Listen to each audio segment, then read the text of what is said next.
الخطاب موجه الآن للشعب الفلسطيني.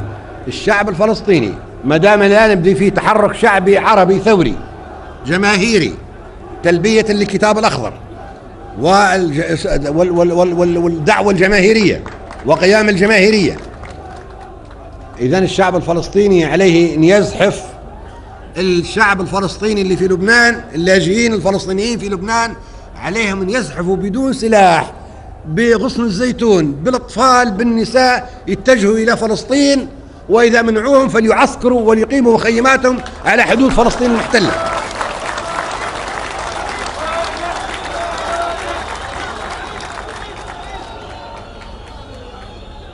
اللاجئون الفلسطينيون في سوريا عليهم أن يتحركوا من مخيمات اللاجئين ويتجهوا إلى فلسطين التي طردوا منها إلى أرضهم، وإذا صدهم العدو الإسرائيلي عليهم أن يعسكروا على الحدود ويعملوا مخيمات ويفرضوا أمر واقع على العالم، فلتأتي الإغاثة وتأتي الأمم المتحدة لتمولهم ولتوكلهم ولتشربهم.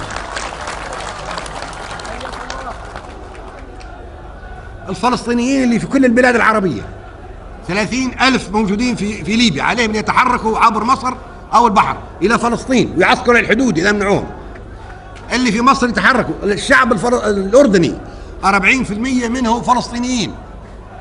ال 40% من الشعب الأردني يجب أن يتحرك إلى الضفة الغربية ويتواجد فيها بدون سلاح بدون قتال. لا، أرضنا بنعود لها بغصن الزيتون. لازم نخلق أزمة للعالم، مشكلة للعالم، أمر واقع للعالم حتى يعترف بحقنا، بحق الشعب الفلسطيني، حق الملايين اللي طردت شردت. هذه ليست دعوة للحرب، هذه دعوة للسلام.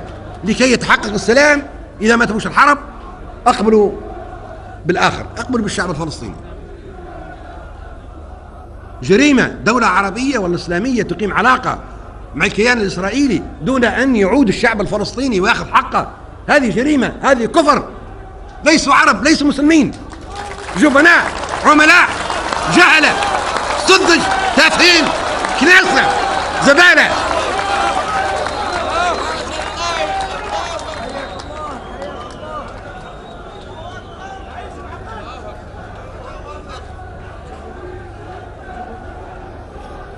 الملايين الفلسطينية اللي طردت عام 48 و67 مشردة في العالم عليهم أن يشحنوا أولادهم وأطفالهم عائلاتهم وأنفسهم يشحنوها في السفن ويأتوا إلى شاطئ فلسطين فليرابطوا على شاطئ فلسطين.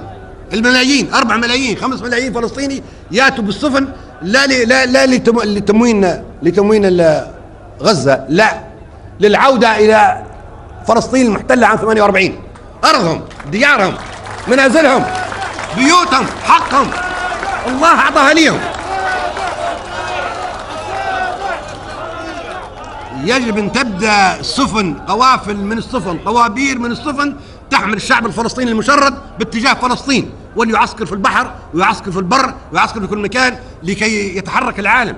نخلق أزمة للعالم، نخلي السفن مشحونة بالأطفال وبالعائلات الفلسطينية المشردة وليأتوا إلى شاطئ فلسطين. خلي يضربوهم بالقنابل الذرية، فليكن ذلك كذلك، يظهروا على حقيقتهم، خلهم يبيدوا البشر.